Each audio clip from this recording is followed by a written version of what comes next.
Okay, this video is about aesthetics, and we're talking about art and philosophy. Aesthetics is a branch of philosophy. It's a fairly new branch.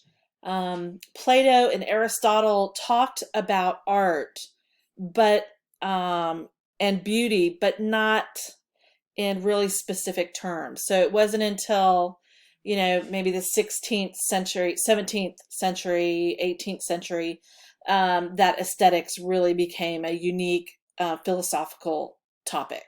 And it's pretty interesting. And, this semester we've been talking about how, what you think about art and all of that. And part of that is building your own aesthetics. And you can actually, and what could come from that is you can become a critic and someone who looks at art, or this is true not just for art, but of course, in our class I'm talking about art. But if you become knowledgeable about a subject and you have your defined, what makes something good, what makes something bad, kind of aesthetics established, you can make an argument towards whatever you're looking at. And this could be, I'm sure you guys read reviews on whatever hobby you're interested in, whether it's gaming, software platforms, music, critics. There might be some people you listen to more than others, things like that. And so basically, aesthetics is a philosophical study about beauty, and then more specifically, beauty in art, and why we find interest and beauty and qualify things as being good or bad is also within the branch of aesthetics. And so philosophers have been talking about it, like I said, for a long time. And Plato kind of warned us about art. He did believe in censorship, which is, kind of always surprises me. But Plato was a person who really believed in the individual's reason, right? And there had to be reasons why we did things and all of that. And what he said was that Plato is very, I mean, not Plato, art is very powerful and therefore dangerous. It was during Plato's time where the first nude sculpture was created, and men would waste their days away staring at Aphrodite and this goddess of love, and her breasts are revealed, and he felt like this is not a good thing. This is not the way that a reasonable man should be reacting. And so we maybe need to kind of um, you know, be careful of what we're making. I get you could argue either side of that argument. Aristotle felt that art was representing um, not just an outward appearance of a thing, like what a tree looked like, what a painting of a horse, it looks like a horse, but it also its inward significance. So, and what he's really talking about is the dramatic reason or feelings we get from something. So, let me just say this for an example. If you're going to you go to a movie, right? Or you watch a movie and it's going to be a scary movie, and your friends have told you it's really scary, and you've heard it's scary, and it's scary, you're going to watch it because you need that feeling of being scared. It's somehow cathartic. I can't, what's that word? Cathartic. Thank you. Um, to be scared, to tap into those feelings that you haven't maybe tapped into. Same reason for watching something sad or listening to music that is going to take you someplace. We do that because we need to tap into that. And so that's what he's talking about. So it's not just the one thing. It's not just, a painting of a thing. It's also we like it because we need to feel a certain way. It's an interesting interpretation. Then other people, really in the beginning, they're talking about why things are good, or why we fall in love with things, or why we appreciate things. And Hobbes, who's a British um, philosopher, and he's the one who first kind of starts talking about aesthetics. He believed that all human perception is self-centered. So everything that we like has only to do with us. It doesn't come from any outside influencers, right? So it's all within yourself, and you make those decisions, and it's going to be different from everybody else. On face value, that doesn't sound incorrect. I have to take a sip.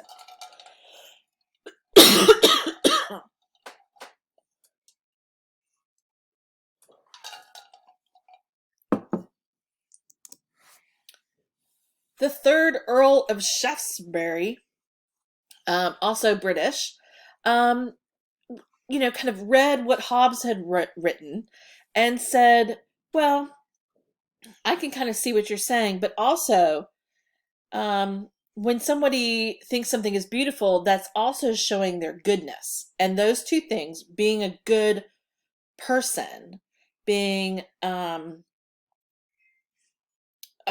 moral. I'm not sure that he. Oh yeah, he did use that term, but they're one and the same. So if you're a good moral person, everyone will agree that something, the same thing is beautiful. Um, yeah, I don't know about this, but because everyone lives by a different moral code is my argument kind of against this. And as I'm introducing these, I hope you guys are kind of making arguments for or against the things I'm saying. I mean, um, that's the thing about philosophy. It's like it's an idea, and everyone's discussing this idea. It's not that everyone's right or wrong, they just have different theories. And so I'm trying to help you kind of figure your theory out. Immanuel Kant, who is a philosopher, he thought that he kind of agreed with Hobbes. He really dismisses Shaftesbury, and he says art is both subjective and universal. So what he's saying is, yes, we have our individual likes, but because we're all from America, we can also appreciate things because we have that thing in common, right? So don't just we aren't just attracted to something because of you know our personal taste. We also could be attracted to something because we share a commonality that's more universal, that will encapsulate a larger group. Immanuel Kant is also someone who coined the term beauty is in the eye of the beholder. And I mean, that's a great argument.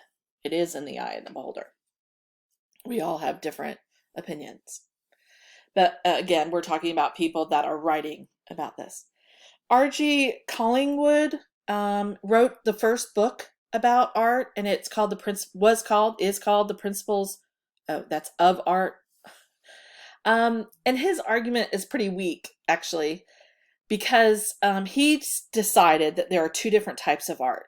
There is a type that's simple amusement, it entertains us, we find joy in it. And then there's art that he considered magical or talks to us on a different level, a more deep, personal, philosophical level. But what happens is if you really talk about the simple amusement more and you try to delve into why do I, find this painting beautiful, it quickly melts into becoming magical art. So this argument, didn't last very long, and he was dismissed pretty quickly. Leo Tolstoy also wrote a book, What is Art? Um, and he believed that art is defined of good or bad in terms of its ability to communicate its concept of morality. And he argued that aesthetic values are defined by moral values. Again, it's that, are you a good person? Do you live a good life? Then you will pick good art. And we can trust you to pick good things, and we should defer to you versus someone who does not lead a exemplary life. And this this is it, to me, it seems like a very naive way of looking at things. Because I think people are a mix of good and bad, so that's why I don't kind of the moral thing really kind of throws me for a loop. But you know, again, if that's part of your aesthetic, that will you can defend something based on your interpretation of that. Sigmund Freud, most of you, he's probably one of the most famous psychoanalysts, but he also did talk about a little bit of philosophy. He his way of thinking and analyzing people led to a whole different way of thinking about the choices and the reasons and our decisions. He coined many different terms, but one of the most famous is there are no mistakes, right? The Freudian slip. But he interpreted art, based off of his psychoanalytical kind of processes. So, his philosophy is that if we're attracted to something, it's because we are driven by love. If we are not attracted to something, we are revulsed by that because it may lead to our death, right? So it's like love or death. You know, sex or death is another way of interpreting his work. Sigmund Freud is very interesting to study. He's got some very unique views on things. And sometimes I think he's right on, and other times I don't. He also thinks that, we are drawn to certain things because of our past and our relationships with our parents. So we might like something if we, that shows a woman that reminds us of our mother, or if we didn't have a good relationship with our mother then, and that reminds us of it, then we will, put that away and call that bad. Right. So it's very interesting. He's worth studying and looking at. Now, this is a video I'm going to watch. This is a contemporary philosopher that has a unique view on aesthetics. And so I'll continue after this video.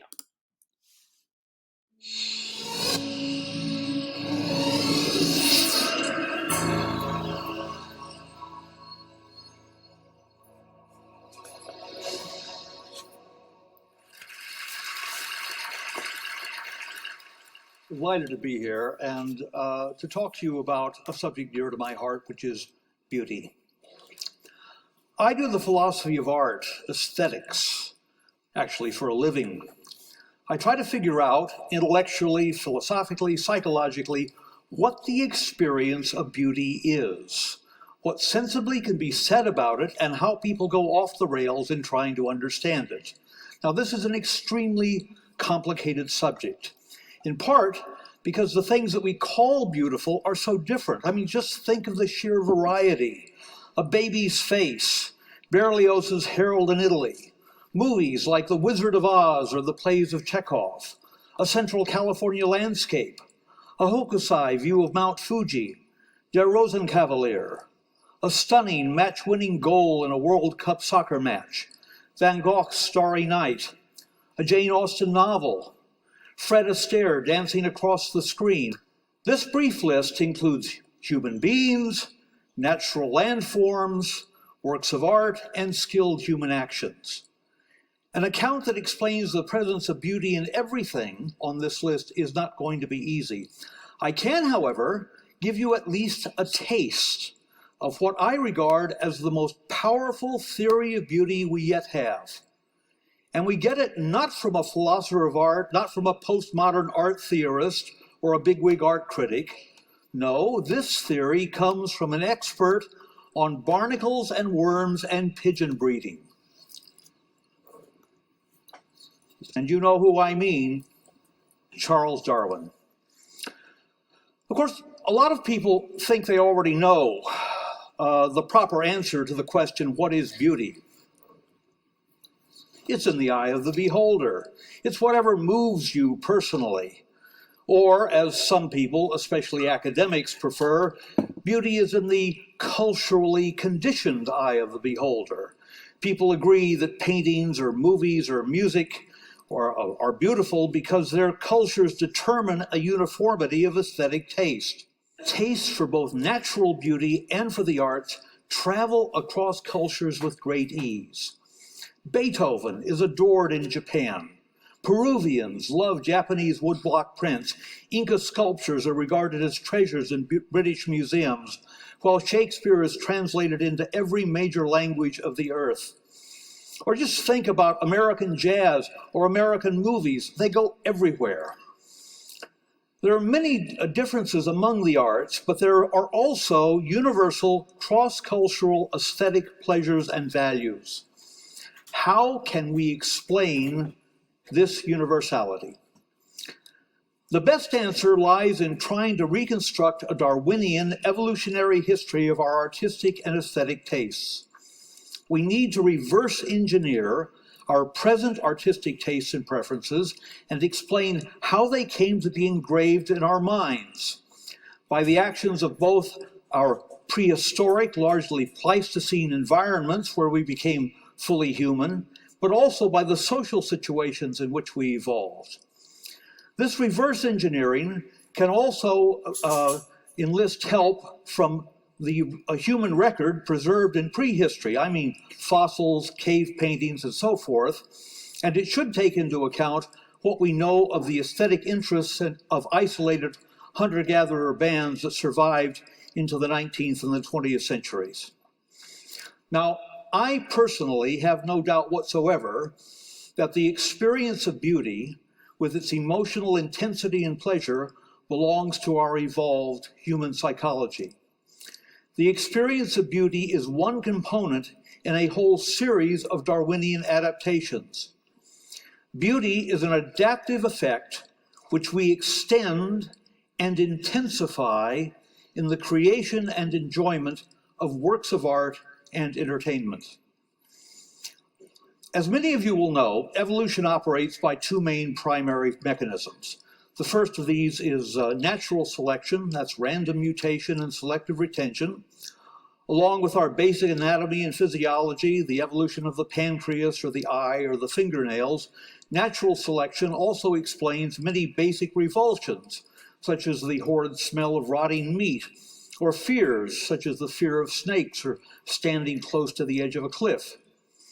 Natural selection also explains pleasures, sexual pleasure, our liking for sweet, fat, and proteins, which in turn explains a lot of popular foods, from ripe fruits through chocolate malts and barbecued ribs. The other great principle of evolution is sexual selection, and it operates very differently. The peacock's magnificent tail is the most famous example of this. It did not evolve for natural survival. In fact, it goes against natural survival. No, the peacock's tail results from the mating choices made by peahens. It's quite a familiar story. It's women who actually push history forward. Darwin himself, by the way, had no doubts that the peacock's tail was beautiful in the eyes of the peahen. He actually used that word. Now, keeping these ideas firmly in mind, we can say that the experience of beauty is one of the ways that evolution has of arousing and sustaining interest or fascination, even obsession, in order to encourage us toward making the most adaptive decisions for survival and reproduction. Beauty is nature's way of acting at a distance, so to speak. I mean, you can't expect to eat an adaptively beneficial landscape. It would hardly do to eat your baby or your lover. So evolution's trick is to make them beautiful, to have them exert a kind of magnetism, to give you the pleasure of simply looking at them. Consider briefly an important source of aesthetic pleasure, the magnetic pull of beautiful landscapes. People in very different cultures all over the world tend to like a particular kind of landscape. a landscape that just happens to be similar to the Pleistocene savannas where we evolved. This landscape shows up today on calendars, on postcards, in the design of golf courses and public parks, and in gold-framed pictures that hang in living rooms from New York to New Zealand.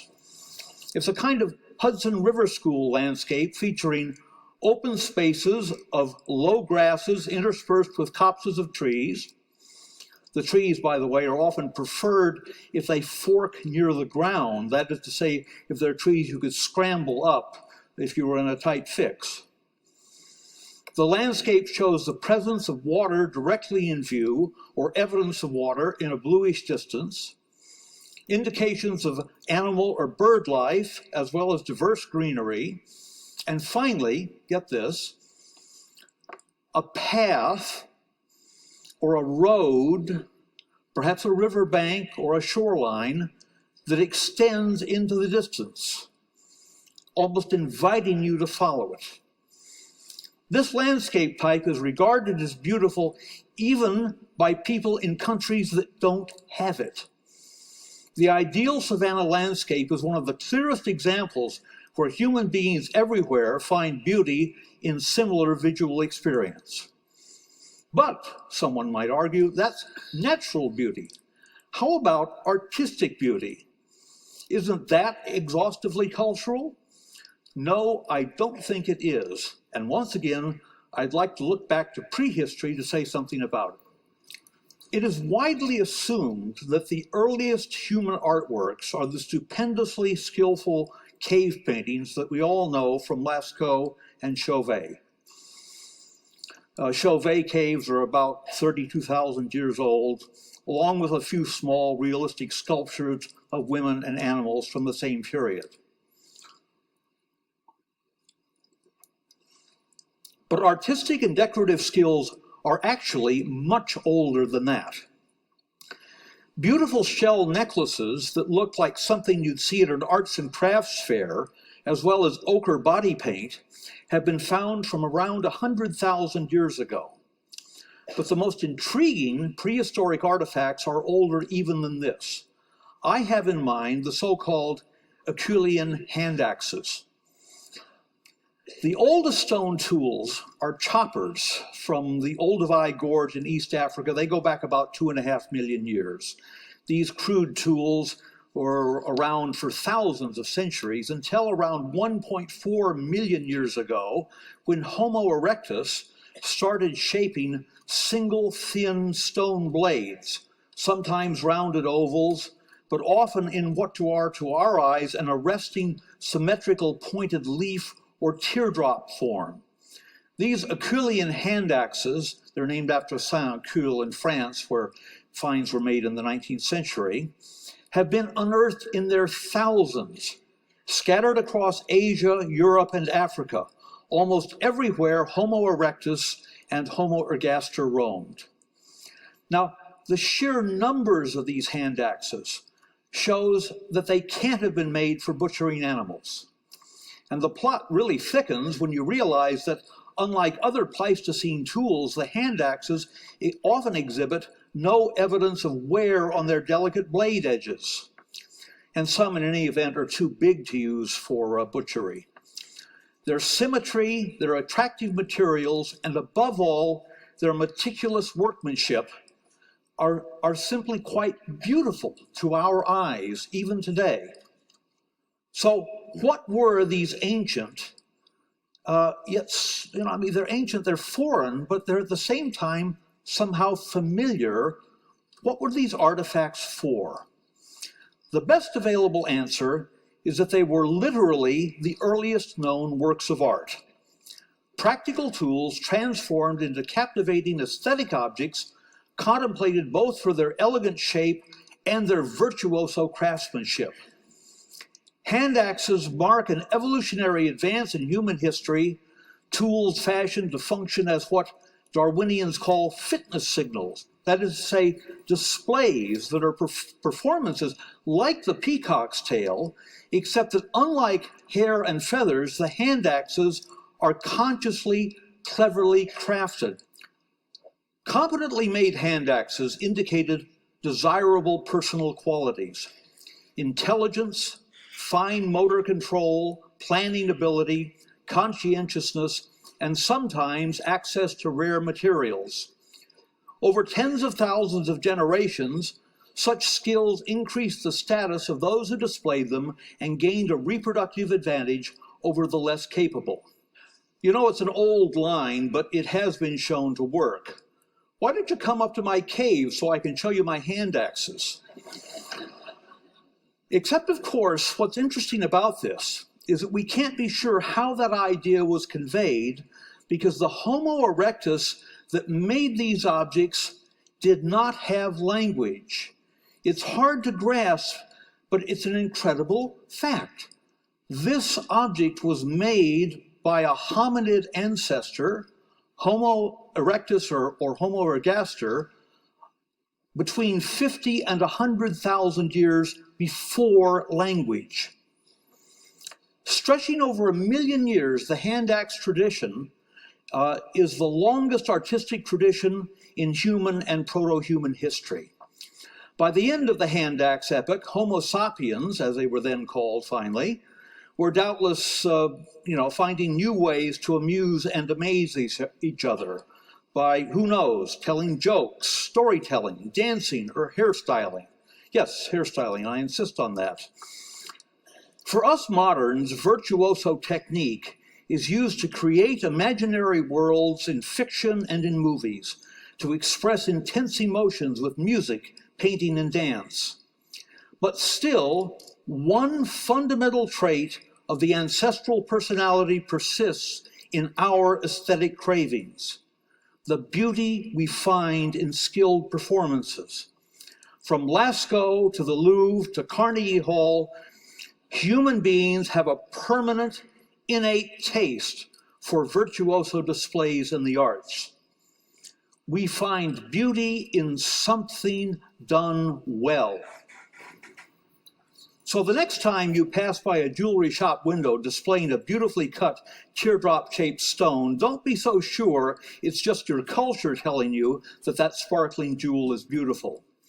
Your distant ancestors loved that shape and found beauty in the skill needed to make it, even before they could put their love into words. Is beauty in the eye of the beholder? No, it's deep in our minds. It's a gift handed down from the intelligent skills and rich emotional lives of our most ancient ancestors. Our powerful reaction to images, to the expression of emotion in art, to the beauty of music, to the night sky, will be with us and our descendants for as long as the human race exists. Thank you.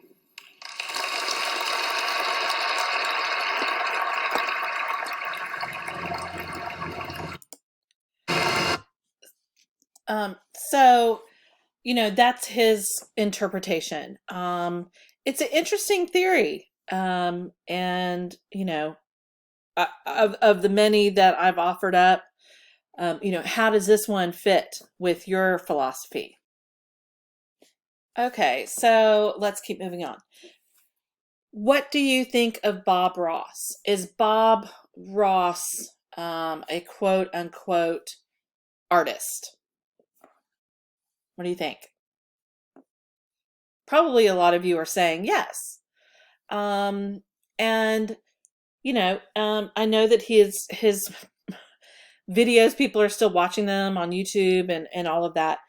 But you got to think about Bob Ross was really an instructor. He was teaching everyday Americans to make paintings exactly like his. So if your philosophy is that one thing that makes something good is that it's individual, that it's something they're doing for the first time, or it's new, or whatever, does he really fall within that criteria? If you're going to argue that Dennis Dutton's theory that there's a type of landscape that we're all attracted to, there's a wandering creek here and mountains, and it's majestic, and everyone can kind of appreciate the same kind of place, then you could argue yes. So, what we're going to start doing here is looking at the work and then you being a critic and really trying to pinpoint what it is. And you have to make decisions more specifically. I mean, some of you have been doing a really good job all semester, but some of you have been skating by with this stuff. So I really want you to make a decision and be very clear about what you think is good and what you think is bad. There should be no wishy-washy language in this assignment. Okay? Thomas Kincaid. Thomas Kincaid is a contemporary artist who gave himself the name of the painter of light. He paints these idyllic scenes from his imagination, he says. And there's this always warm glow in the windows of various subject matter that is supposed to symbolize Christ's place in your heart, filling your home, and the homes are symbols of you. So he really is a great marketer in that he sold his paintings and created a brand that was really geared towards Christians. And so his work is very beautiful. I mean, these are, kind of, you know, Hobbit like, I would say. I don't know. I mean, this would be a cool place to go to for a weekend, but I don't think they get internet here, right? So, um, but people, the reason a lot of people react to these is that they don't have to think about it. It's just kind of pretty. They can look at it, whatever. Um, we'll have another thing on Thomas Kincaid later, so we'll come back to this. But kind of similar to Bob Ross, his work. I mean, this one I love this one. Kind of makes me think of Colorado. I loved Colorado. He even made neighborhoods. You could live in a Thomas Kincaid house. Ooh, yeah. In California, where the vegetation doesn't look anything like this. These are built in the desert, if you can see behind. They're in the desert mountains. Okay. Anyway, how about this artist? Do you think this is a good painting? Would you say yes or would you say no? Um, I'm giving you a pause there because this was painted by Adolf Hitler. Hitler tried to get into art school 3 times and he was denied 3 times. I would argue that technically this is pretty good. He has his sense of space is pretty accurate. It's got a 1 point perspective. Everything's kind of leading to one area. But it it's kind of dreary and there's no people. There's nothing besides the fact that he can render things that look like real things. There's nothing else to it. It's all surface, right? There's no emotion drawn from this. You could argue that it's a foreshadowing to empty streets and things like that. Here's another piece he did. Again, not bad. I mean, right? I mean, it gives you the chills because it's Adolf Hitler, but this is not bad. This is not bad. The reason I think he didn't get into art school was because when you're, trying to get in, especially if you're trying to go to a specific, quote unquote art school or get into a graduate program, they don't teach you anything as far as, techniques. What you have to come with is the techniques already kind of done or to a certain level, and then it's to push the creativity. So they're trying to judge, like, is this guy going to be able to come up with something that's new and interesting and provocative? And it kind of just looks like too easy, and I would kind of compare it to the previous two. Like, there's nothing wrong with it, but there's no emotion. And art schools want you to get into the emotion part. Here's another piece he did. You can see his signature right down here at the bottom. I mean, again, you know, skill here is not bad. Look at those mountains. They look like cliffs, you know. I mean, it's not bad. But, I don't know. But now that you know he did these, what do you think? You show these to a friend and see what they think. Don't tell them. Or put it on mute so they don't hear me talking about it. What about this piece? It's kind of an abstract piece. Do you like this? Is this good? Yeah? Oh, let me show you who painted it. That's incredible. Okay, how did you first know that Tilly had this kind of talent? Tilly here is no ordinary dog. Yes, this is Tilly, the painting pooch. Wow, look at Tilly's face, determination.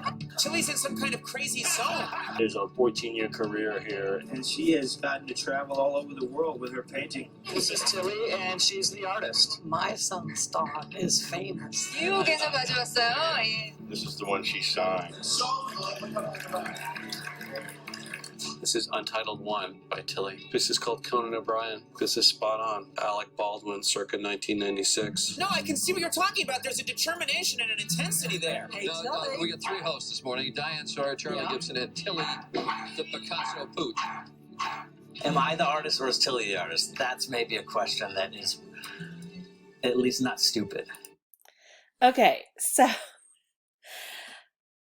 am I jealous? Yeah, I am. A dog is getting more recognition and selling and at Christie's and on TV and getting all this notoriety. It's a dog. It's a Jack Russell or a type of dogs, which they dig. That's what they do. So yeah, this question, is a dog really an artist? Ah, oh my God, this makes me sick.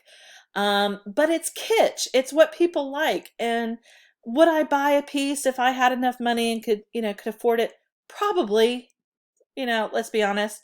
But I'm totally jealous because so many very hardworking, creative human artists do not get the exposure. But because it's the dog, right? He gets, or she rather, becomes famous. So there, reality, there is a little bit of jealousy there. Okay, so invisible art. I always make my students really mad because I say I'd rather have something like this in my house than a Thomas Kincaid painting. Again, that's just my view, my personal view. And my reason is, yeah, what is invisible art? I mean, it's ridiculous. But for me, I like art that starts a conversation. I'm interested in having a discussion and I love to debate. And so I would love to have a piece that's kind of empty or, and someone say, well, are you missing a painting? Is there something supposed to be there? And I can say, no, that's the piece. And I would I think that would start a conversation that I'm more interested in having than just a pretty picture of a thatched cabin or, cottage. That's just my thing. Now, I think people can take this too far a little bit, but, if art can be anything, if anything can be art, then why not, right? Why not? Okay, so, again, we come back. Jackson Pollock is one of those people love or hate. Decide, be clear, be definite. Don't waver. The thing about when you're being a critic, you don't play the middle ground. You don't play both sides. If you like one thing they've done, that's fine, and you don't like something else, that's fine. But at the end of the day, is this an artist that you think is good, is important, is someone everyone should know? That's the kind of thinking I want you to be doing. Okay. So, you're going to evaluate the piece and you're going to make judgments. I want to hear, why you think something is good, why you think something is bad, why something is meaningful versus kitsch. And kitsch is kind of the Bob Ross, it's good because he made it kind of thing. His paintings also, just FYI, go for about $10,000. There's a range. There's some probably for about $6,000, maybe $4,000, going up to $10,000. You know, so it's never going to grab the value or have the value as, say, a Picasso. And really neither is Thomas Kincaid. You know, only time will tell. But so anyway, so now we're going to look at some critics. And this next thing is a video that Steve Martin did in a movie called LA Story, which is probably one of the best movies ever. And this is just a little snippet from that. I like the relationships. I mean, each character has his own story. I mean, puppy is a bit too much, but you have to overlook things like that in these kind of paintings. But the way he's holding her, it's almost filthy. I mean, he's about to kiss her, and she's pulling away. The way the leg is sort of smashed up against her.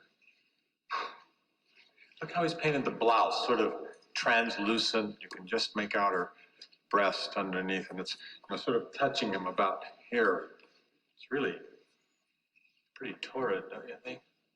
Then, of course, you have the onlookers peeking at them from behind the doorway like they're all shocked. They wish. Yeah, I must admit, when I see a painting like this, I get emotionally erect.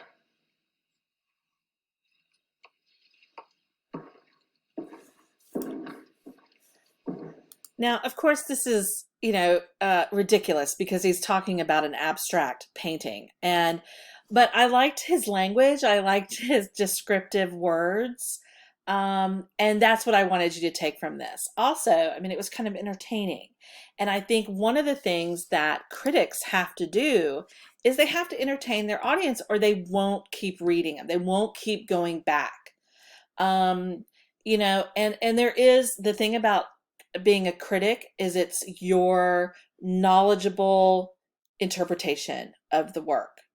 You know, so you have to have a background, right? Robert Hughes is, he passed away some years ago, and he was a longtime critic for Time magazine, which many households still get this magazine. He's written a lot of books. He did his own BBC documentary in the 80s called The Shock of New.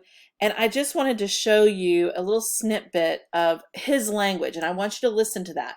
He's very intelligent, and he's not afraid to show that, but he's also very cutting in his work. He didn't really like contemporary work. You know, he was not a Andy Warhol fan. You know, he liked classical stuff. So this is kind of a video about after he died. Let me find the right spot. Now, he was, according to his contemporaries and followers, simply the greatest art critic of our time. The Australian writer and historian Robert Hughes has died at the age of 74 after a long illness. The eloquence of his prose and the brilliance of his wit have been compared to the likes of the 18th century satirist Jonathan Swift. Confidence is granted to the less talented as a consolation prize. The new job of art is to sit on the wall and get more expensive. Insofar as it ever was designed to accommodate a human bottom, that bottom is one of those platonic solids existing somewhere out in the ether in a world of ideal form, but never made flesh. Was it criticism or was it literature? Whatever it was, it made Robert Hughes the most famous art critic in the world. Elegiac about art he loved, and damning about the depths to which he believed modern art had fallen. If ever a museum set up a building whose main function was to praise its own stature as an institution, this was it. The art world questioned his journalistic credentials, but he answered his own critics with a TV series in the 1980s.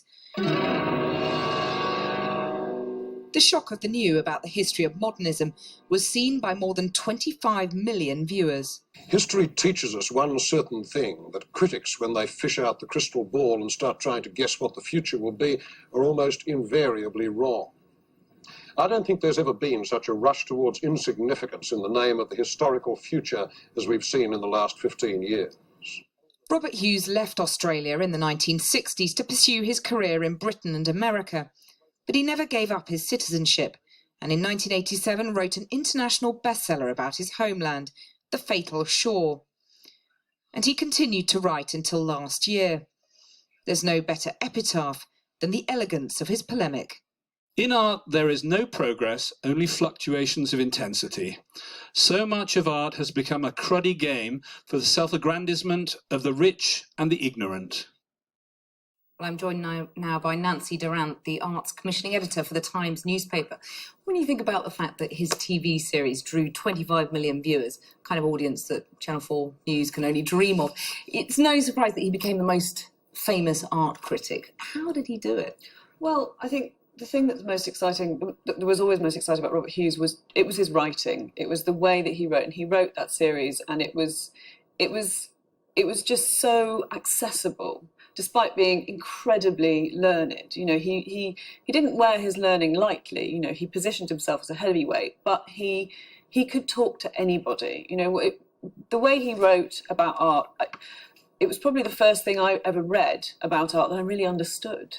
But there's an odd tension, isn't there, between the rarefied world of art criticism and the mass medium of TV. How did he kind of marry those two? Well, there kind of shouldn't be, in a way, because actually it's not difficult to write about art in a way which is accessible, which is readable or listenable by anybody. It's just that actually quite a lot of people write about it very badly. There's a huge amount. He was a rarity because there's so much guff in art criticism and art theory. And in fact, you don't need to write like that. But I think quite often people will hide behind ridiculous words that no one would use in real life, just in order to mask the fact that they're sometimes a bit frightened of not seeming intellectual enough. He was blunt to the point of being rude, wasn't he? I mean, coruscating. How did he get away with that? Incredibly rude, but he got away with it because he was entertaining. You know, you have to, if you're going to communicate to the masses, and that was what he was passionate about, despite the fact that he was terribly learned and quite elitist in many ways. He was incredibly communicative. He wanted everyone to be able to read about and find out about art. And so that was what was really important. He penned a poem about the art world based on Alexander Pope's Dunciad. I mean, no art blogger today would be capable of that, would they? I mean, is the age of art criticism, is that over now? I wouldn't say the age of art criticism is over. I think that would be digging my own grave. But I think that certainly the sort of, I mean, one way you could call it democratization or amateurization of art criticism with blogs and Twitter and just the internet in general, it means that it sort of slightly undermines the need for that authoritative voice. But actually, I think we need it now more than ever, because with the sheer proliferation of images, we need somebody, we need a way to focus and to try and pick the wheat from the chaff. And I think that's even more difficult than it's ever been. Over to you now, Nancy Durant. Thanks yeah, very good luck.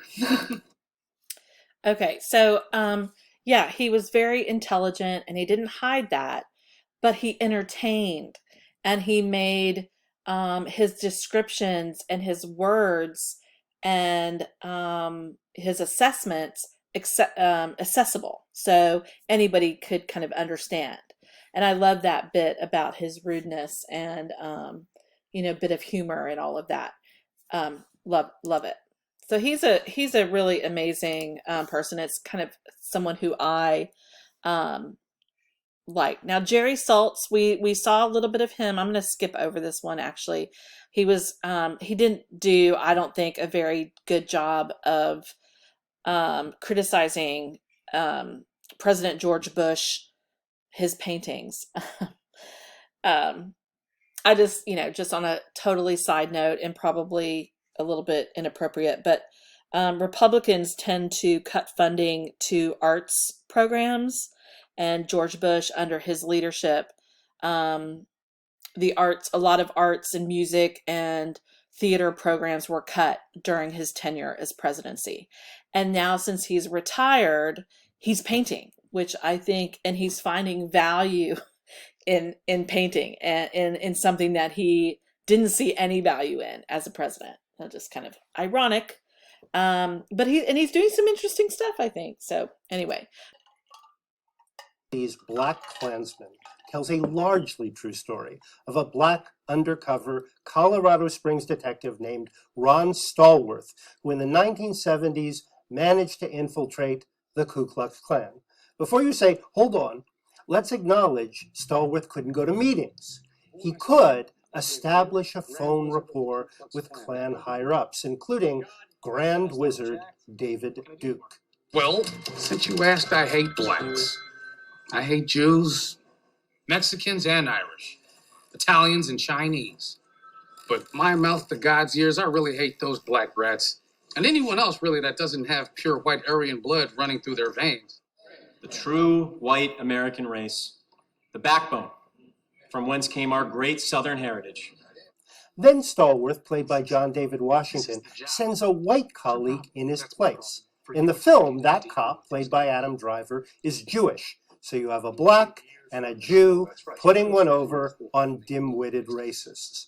It's a comedy, sort of. The racists are cartoonish. Topher Grace portrays David Duke as a bantamweight. Today we are privileged to be among white men and white women. But for all its easy laughs, there's a sting in its tail.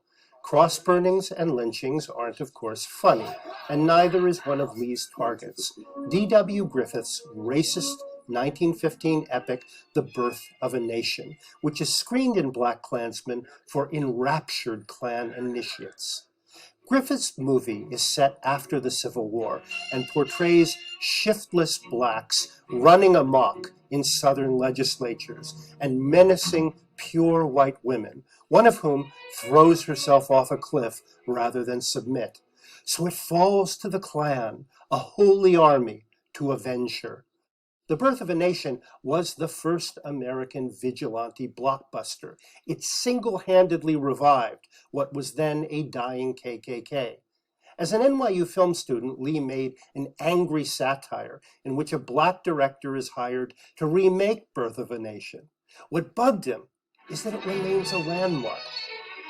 Griffith both advanced the art of cinema and set back by 50 years the cause of racial freedom. As always, Lee's open about his political agenda, which differs from the real Ron Stallworth's. Stallworth is a cop first. In a memoir, he has reservations about some activists on the political left. Lee does not. The movie Stallworth falls for a black student activist played by Laura Harrier and has his consciousness raised. And Lee ends with footage of the 2017 Charlottesville, Virginia white supremacist march, with the real David Duke defending his supporters, the murder of counter-protester Heather Heyer, and Donald Trump saying there were bad acts on both sides. So, BlacKkKlansman is a weird, clunky, provocative mix. It makes fun of the Klan and then warns of white supremacists' enduring power. In its impish, somewhat juvenile, but undeniably effective way, it wants to be the birth of a black nation.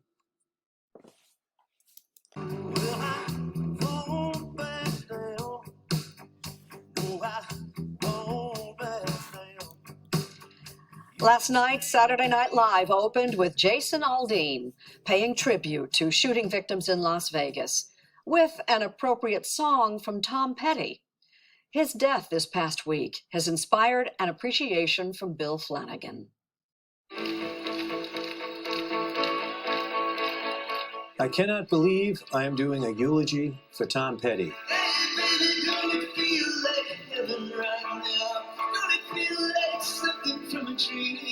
I knew Tom for over 30 years. I never imagined I would outlive him.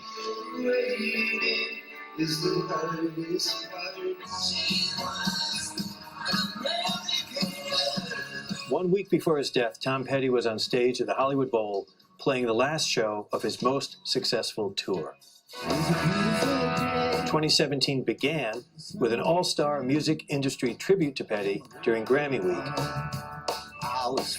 and continued with a 53-day 40th anniversary celebration of Tom Petty and the Heartbreakers. Petty's final tour was joyful. You would never have known he was in severe pain. Tom had fractured his hip, but he kept it a secret. He would not consider canceling the shows to have surgery.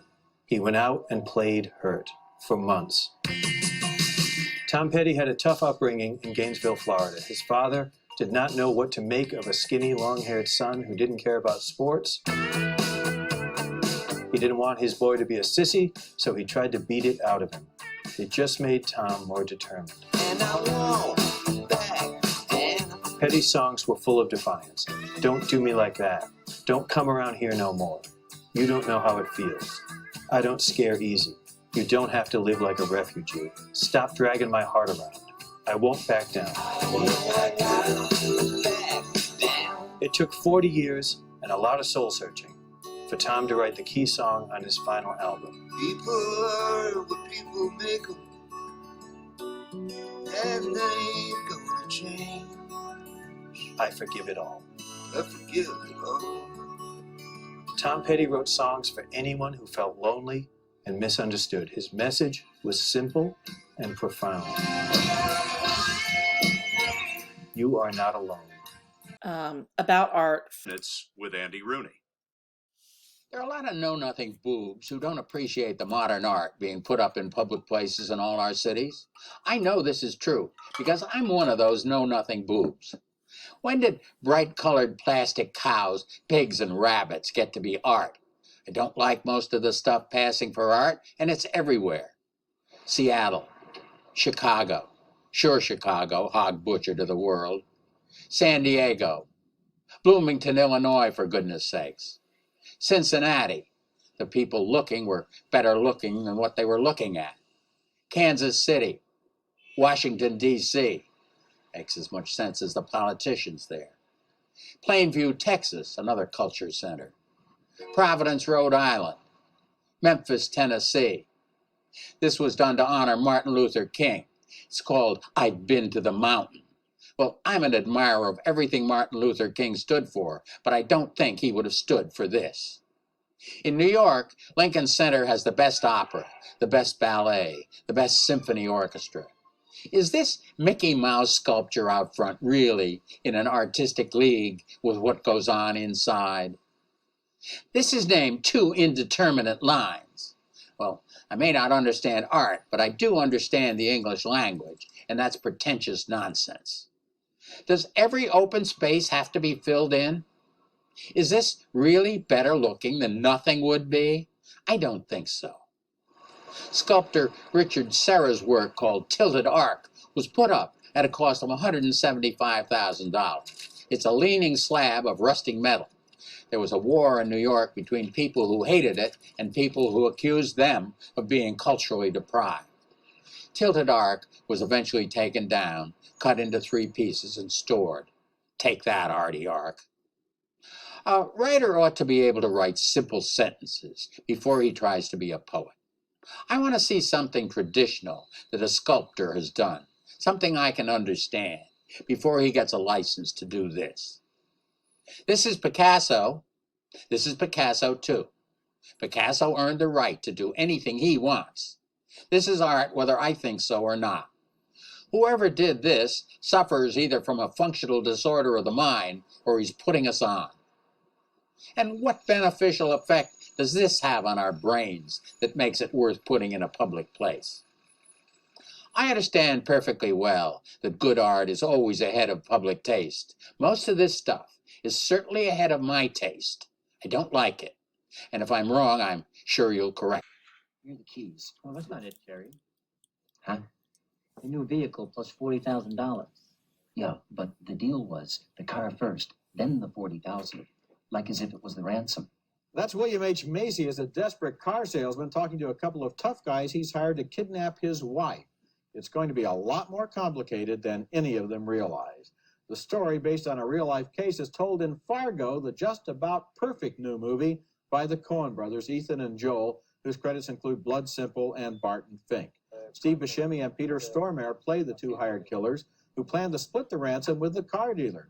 Hey, look at that, Twin Cities. The IDS building, the big glass one, tallest skyscraper in the Midwest after the Sears in Chicago or John Hancock building, whatever. You never been to Minneapolis? Nope. Would it kill you to say something? I did. No. First thing you've said in the last 4 hours. That's That's a fountain of conversation, man. Following the kidnapping, the guys get pulled over and do some shooting, and the next morning, we meet Frances McDormand playing the pregnant local police chief. You see something down there, Chief? No, I just think I'm at a bar. Jeez. You okay, Margie? Yeah, I'm fine. It's just morning sickness. Meanwhile, Macy's plan to cheat both the kidnappers and his father-in-law gets derailed when the father-in-law, who owns the automobile dealership, insists on delivering the ransom himself. These guys are dangerous. All the more reason. I don't want you. All due respect, Jerry, I don't want you mucking this up. Macy feels the net closing in on him as the naive-seeming policewoman asks him some pointed questions. And I was just wondering if you'd had any new vehicles stolen off the lot in the past couple of weeks. Specifically a tan color Sierra.